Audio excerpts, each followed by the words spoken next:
So let's turn to U.S.-China relations. Last week, you made some comments related to thinking that China wants to seize Taiwan on a, as you said, much faster timeline. What are you seeing that made you think that this is speeding up? What we've seen is this, and it goes back a few years, not a few months. And actually, let me go back, take a step back even further.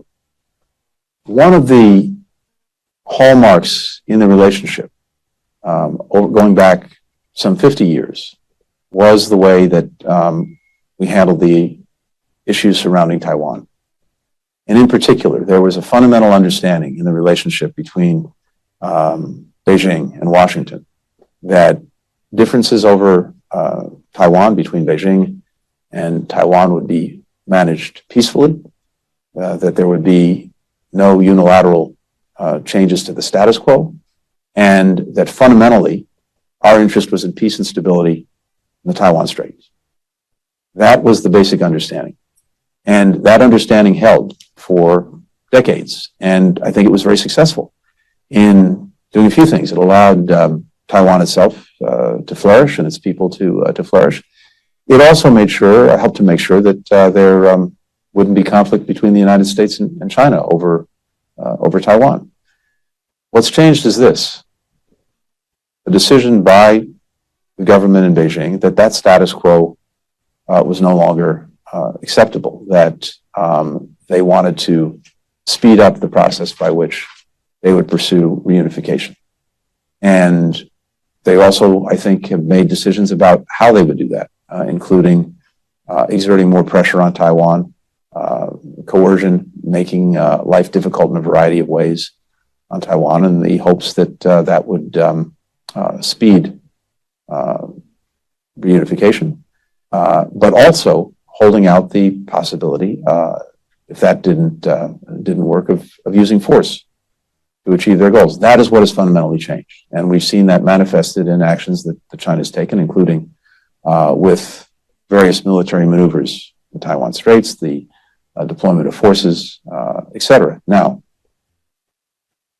as we see it, this is first and foremost an effort, as I said, to turn up pressure on Taiwan. And as to what Beijing might do and when it might do it, I can't be any more precise than that. But the fundamental change has been this change in China's view that the status quo wasn't acceptable. This should be a concern for not just the United States, but for countries not only in the region, but around the world. Why? Because if there's any crisis regarding Taiwan, we've got 50% of container ships on a daily basis traveling through the Taiwan Straits. The implications of a crisis, if that were disrupted for the world economy, for supply chains, are significant, more than significant. Semiconductors, chips, as everyone knows by now, the 90% of the sophisticated chips are produced in Taiwan. If that were for any reason disrupted, it would have deeply significant consequences for the global economy.